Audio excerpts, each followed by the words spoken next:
Viewers का एक बार फिर से स्वागत है। होप करता हूँ आप सब काफ़ी अच्छे होंगे। तो मैं हूँ मनीष कुमार और वेलकम करता हूँ आप सभी व्यूअर्स का हमारे इस चैनल टेक्नो स्पार्क पे।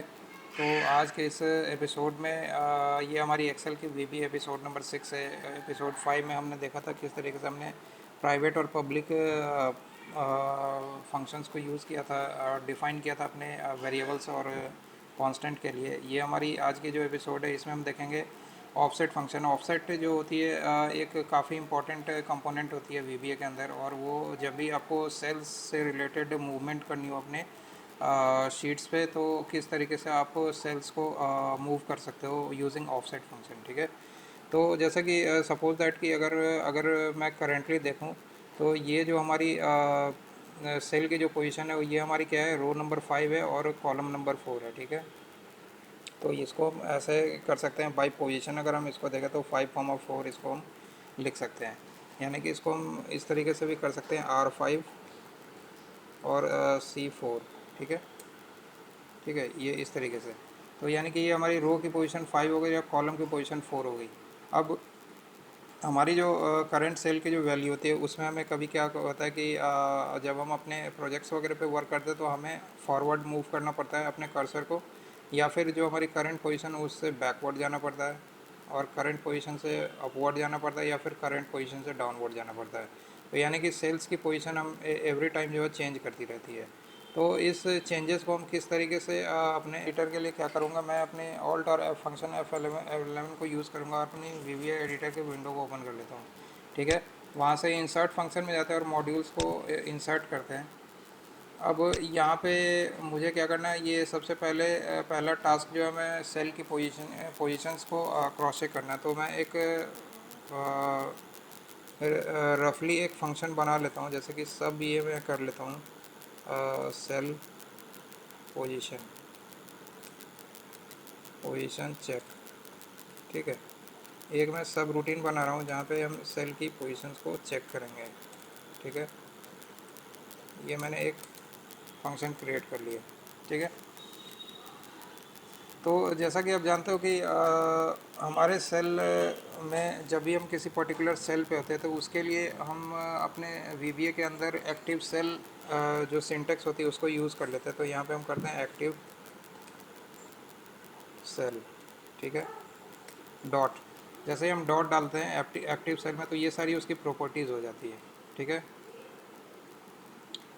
तो यहाँ पे हम वैसे अभी एक्टिव सेल डॉट अभी बाकी की प्रॉपर्टीज़ को भी देखेंगे। अभी हम देखते हैं आज के इस एपिसोड के अकॉर्डिंगली जो हमारी ऑफसेट वाली वैल्यू है। ठीक है, तो एक्टिव सेल डॉट ऑफसेट करते हैं तो ये हमारे पास ऑफसेट की एक प्रॉपर्टी खुल जाती है। ठीक है, एक्टिव सेल डॉट ऑफसेट, और यहाँ पे उसके बाद इसकी ऑफसेट की वैल्यूज़ हमें डालनी है। ठीक है, तो एक्टिव सेल डॉट ऑफसेट, और यहाँ पे हम वैल्यू इसकी डाल देते हैं। तो जैसे मान लो कि हमारी जो एक्टिव सेल है उसकी ऑफसेट वैल्यू मैं रखना चाहता हूँ फर्स्ट कॉलम और फर्स्ट रो। ठीक है, इसको वन बाय वन देखते हैं किस तरीके से ये हमारे सेल्स पे वर्क करता है। डॉट अभी हम इसको कर देते हैं सेलेक्ट, डॉट सेलेक्ट। ठीक है, अब हम अपनी अभी मैंने एक पोजीशन इसकी फ़िक्स की है, यानी कि इसकी फर्स्ट रो और फर्स्ट कॉलम की पोजीशन को ये सेलेक्ट करेगा जब भी हमारी सेल एक्टिव होगी। ठीक है, तो उसमें ऑफसेट पे जाएगा और उसकी सेल और रोज़ की पोजीशन को चेक करेगा। तो जैसे मान लो अभी करंटली मेरी क्या है, सेल की पोजीशन हमारी है, या तो मैं इसको नेक्स्ट सीट पे यूज़ कर लेता हूँ। ठीक है, तो ये मेरी प्रैक्टिस वाली सीट है, इस पर अभी हम देख लेते हैं एक बार। ठीक है, तो जैसे मान लेते हैं कि सेल की जो पोजीशन है वो है मेरी B2 पे।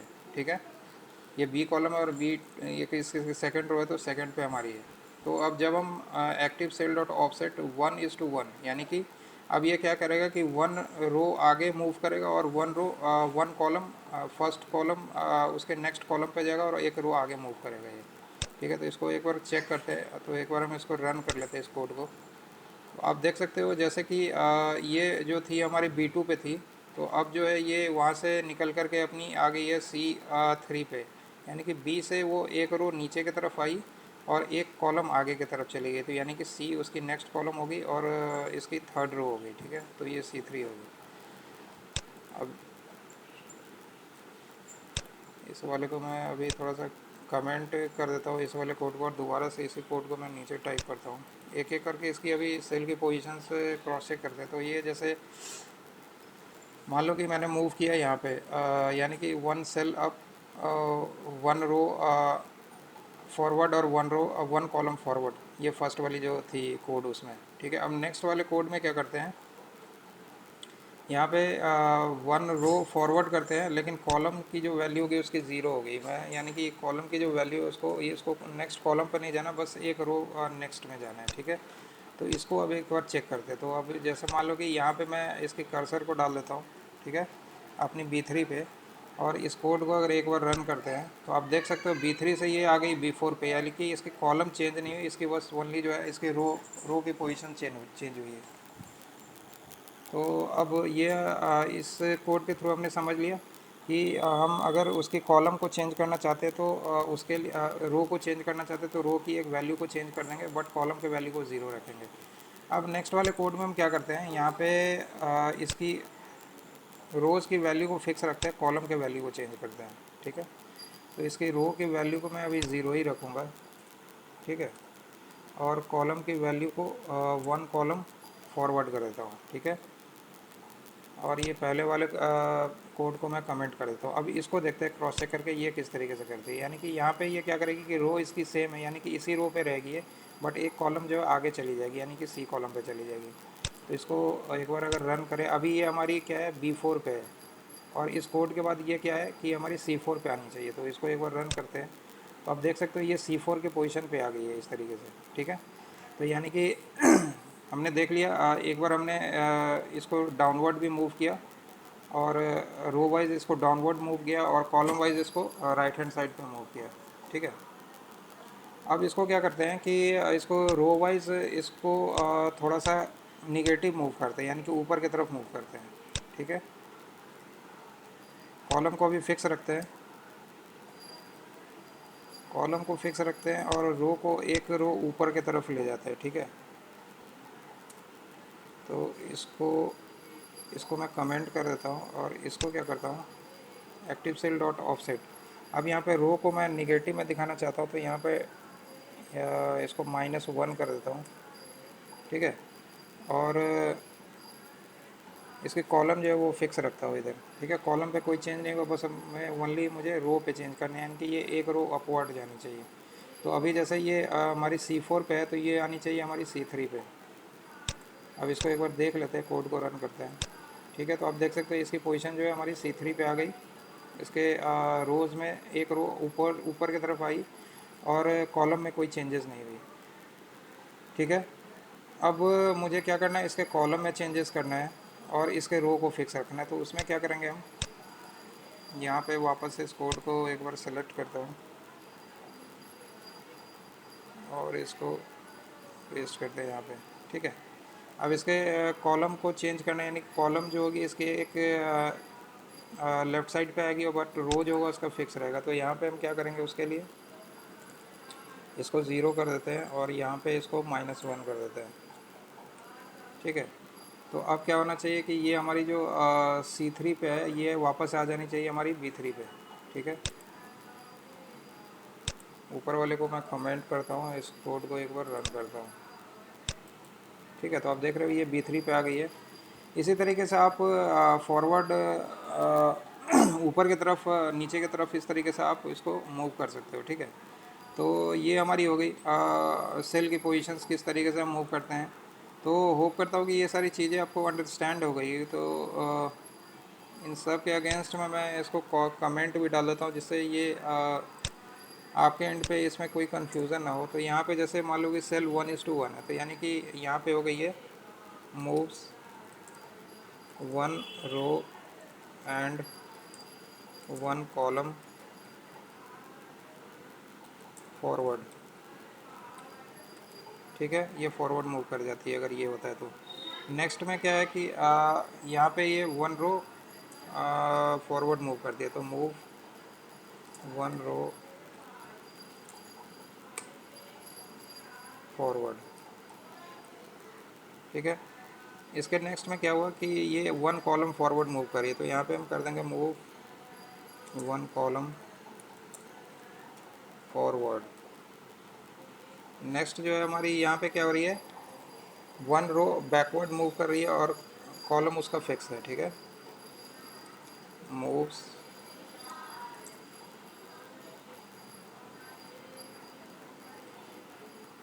इसको हम कर देते हैं मूव्स, या फिर मूव करते हैं मूव 1 रो अपवर्ड। ठीक है, यहाँ पे ये क्या हो रहा है, मूव 1 कॉलम फॉरवर्ड। ठीक है,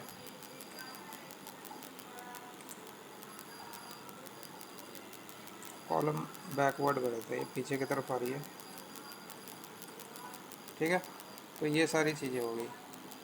तो इस तरीके से आप देख सकते हो ये हमारी ऑफसेट जो है किस तरीके से हम सेल की पोजीशंस को फिक्स करते हैं। अभी आगे आने वाले अभी और आगे इस एपिसोड में हम देखते हैं इसको एग्जांपल्स के थ्रू किस तरीके से समझेंगे, तो बने रहे और चलिए इसको सीखते हैं किस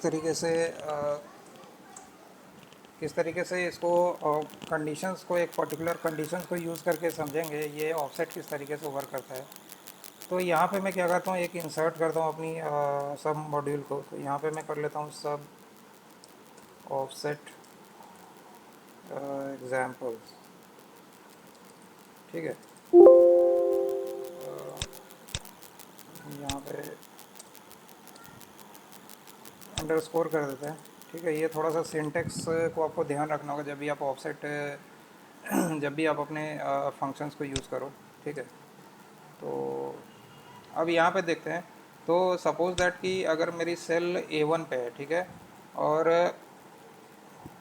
और वहाँ पे उसके नेक्स्ट वाली सेल में अगर फर्स्ट वाले सेल में भी कुछ वैल्यू और नेक्स्ट वाले सेल में भी कुछ वैल्यू, तो उसके अगेंस्ट में मुझे एक मैसेज को डिस्प्ले करवाना है। तो वो हम किस तरीके से करेंगे। ठीक है, तो सबसे पहले हम 1 सेल के बेसिस पे ही देख लेते हैं ये किस तरीके से होगा। तो यहाँ पे करते हैं if active cell dot value, active cell dot value. ठीक है, value is greater than 12, greater than इसको कर देते हैं 10। देन क्या करें कि active cell dot offset, offset ये हो जाएगी इसकी पोजीशंस। अब मुझे यहाँ पे पोजीशन देनी पड़ेगी, तो इसको मैं करता हूँ रो इसकी 0 ही रहेगी, कॉलम इसके 2 कर देते हैं। ठीक है, सेकंड कॉलम कर देते हैं डॉट वैल्यू इक्वल टू कर देते हैं विद इन लिमिट। ठीक है, अब ये वाला कोड क्या करता है कि अगर मान लो कि ये हमारी एक्टिव सेल है, जैसे कि अभी A1 पे है और A1 पे मैंने कुछ वैल्यूज़ को इनपुट करी, जैसे यानी कि सपोज दैट कुछ इंटीजर वैल्यू इनपुट करी, वो जो कि अगर वो 10 से बड़ा है यानी कि ग्रेटर दैन 10 है, तो उस केस में क्या करें कि जो हमारी B2 वाली जो सेल है उस पर ये एक टेक्स्ट हमें इनपुट करके दे, टेक्स्ट हमें शो करे कि विद इन लिमिट। ठीक है, यूज़र इनपुट यहाँ पे कर देते हैं user input within limit, अगर विद इन लिमिट। और इसके बाद अगर ये चीज़ नहीं है तो फिर क्या करें ये, तो इसी वाले कोड को मैं यहाँ पे कॉपी कर लेता हूँ। ठीक है, और यहाँ पे इंटर करते हैं, एल्स कर देते हैं, यहाँ पे वापस इस वाले कोड को डालते हैं 0.2 और ये विद इन लिमिट, और ये कर देते हैं इसको यूज़र इनपुट आउटसाइड लिमिट कर देते हैं। ठीक है, आउटसाइड लिमिट। अगर ये चीज़ नहीं हो तो ये मैं वैल्यू डिस्प्ले के लिए आउटसाइड लिमिट, और यहाँ पे कर देते हैं इफ़ को मैंने यूज़ किया तो यहाँ पे इसको एंड इफ कर देते हैं। ठीक है, ये मेरी सिंटेक्स हो गई। यानी कि if active cell dot value में अगर 10 है, 10 से बड़ी वैल्यू है, तो वो हमें क्या करे कि उसके नेक्स्ट वाले सेल पे एक इनपुट मैसेज करे user input within limit. अगर वो 10 से छोटी है तो उसमें क्या करे आउटसाइड लिमिट, ये मुझे एक मैसेज डिस्प्ले करके दे दे। तो इस वाले फंक्शन को एक बार वर्क करते हैं इस पर। तो जैसे मान लो सपोज दैट मैं अभी के लिए 2 वैल्यू यहाँ पे रख रहा हूँ, ठीक है। ठीक है, वैल्यू मैंने 2 रखा है।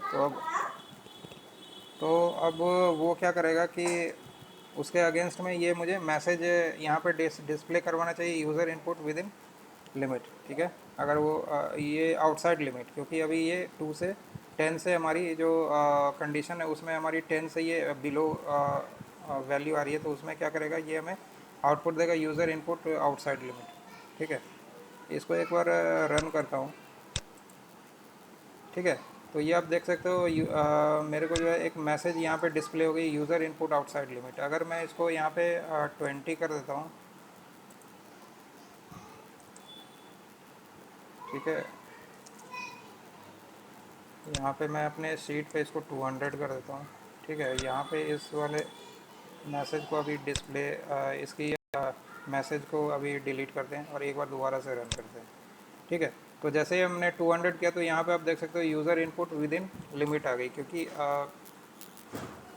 ये ग्रेटर दैन 200 हो गया, ये ग्रेटर दैन 10 है, ठीक है।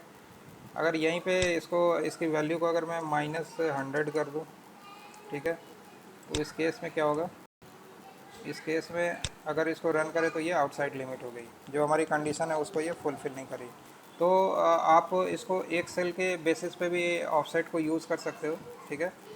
इसके कंडीशंस को चेक कर सकते हो, या फिर इसके लिए मल्टीपल सेल्स को भी ले सकते हो, ठीक है। तो मल्टीपल सेल्स के लिए क्या करेंगे, यहाँ पे थोड़ी सी कोड में चेंज करनी पड़ेगी। तो if active cell is greater than 10 और यहाँ पे कर देंगे एंड, ठीक है। एंड फिर कर देते हैं active cell, active cell dot, and करते हैं एक्टिव सेल डॉट,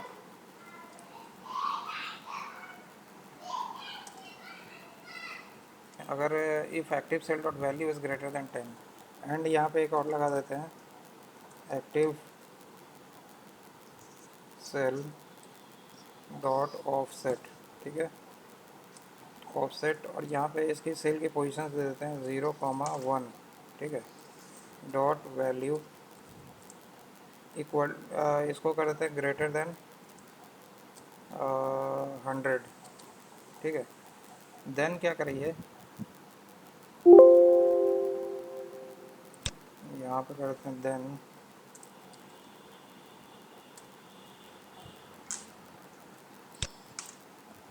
क्या हो जाएगा, ये active cell dot offset 2 dot value user input within limit else to offset cell, active cell dot offset 0,2 dot value user input outside limit. इसको रहने देते हैं एज इट इज़ ही, और इसको एक बार क्रॉस चेक करते हैं। तो अब यहाँ पे क्या है कि ये मल्टीपल कंडीशंस पे वर्क करेगा हमारे लिए, ठीक है। तो यहाँ पे ये मल्टीपल कंडीशंस को फुलफ़िल करेगा, जो कि फर्स्ट कंडीशन होगी सेल 1 के लिए, और सेकंड कंडीशन होगी उसकी B1 A1 सेल के लिए और फर्स्ट कंडीशन, और B1 सेल के लिए सेकंड कंडीशन होगी, और उसके बेसिस पे ये C2 सेल में हमें इनपुट मैसेज देगा। तो ठीक है, तो फर्स्ट कंडीशन के लिए ग्रेटर दैन 10 है, और जो सेकंड वाली कंडीशन है उसके लिए ग्रेटर दैन 100 है। तो इसको एक बार देखते हैं, यहाँ पे हम कर देते हैं 10, यहाँ पे सबसे पहले मैं वैल्यू यूज़ करता हूँ 4, और यहाँ पे कर देता हूँ इसको 23, ठीक है। और इसको एक बार क्रॉस चेक करके देख लेते हैं ये वैल्यू किस तरीके से हमें ये रिटर्न कर रहा है। तो अपने फंक्शन पे जाते हैं और एक बार इसको रन करते हैं, ठीक है। तो ये आप देख सकते हो यहाँ पे जो इसने दिया है यूज़र इनपुट आउटसाइड लिमिट, यानी कि जो यूज़र की इनपुट है वो आउटसाइड लिमिट गई है, क्योंकि हमारी कंडीशन जो वो उसको फुलफ़िल नहीं कर रहा है, क्योंकि ये फर्स्ट कंडीशन में हमें ग्रेटर दैन 10 देनी है उसके सेल 1 पे वैल्यू, और सेकंड सेल पे इसको ग्रेटर दैन 100 चाहिए, तभी ये हमें user input within limit देगा, और अगर ये वैल्यू नहीं हुई तो वो आउटसाइड लिमिट देगा। अगर मैं इसकी वैल्यू को चेंज कर दूँ, जैसे मान लो यहाँ पे 12 कर देता हूँ और यहाँ पे कर देता हूँ 123, ठीक है। और इसको एक बार चेक करते हैं, ठीक है, तो इसको अगर चेक करते तो ये आप देख सकते हो यहाँ पे क्या है कि user input within limit, यानी कि फर्स्ट कंडीशन को फुलफ़िल कर गई, इसलिए इसने कंडीशन के अकॉर्डिंगली आउटपुट रिजल्ट दे दिया। तो होप करता हूँ ये सारी चीज़ें आपको अंडरस्टैंड हो गई। तो जिस भी तरीके की आपकी अगर डाउट है तो आप हमारे चैनल के कमेंट सेक्शंस पे हमें अपने कमेंट पोस्ट करो, और मैं कोशिश करूँगा कि आपके कमेंट्स को जल्दी से जल्दी रिजॉल्व कर सकूँ। सो आज के लिए thank you so much, have a nice day, bye bye, take care, जय हिंद, जय भारत।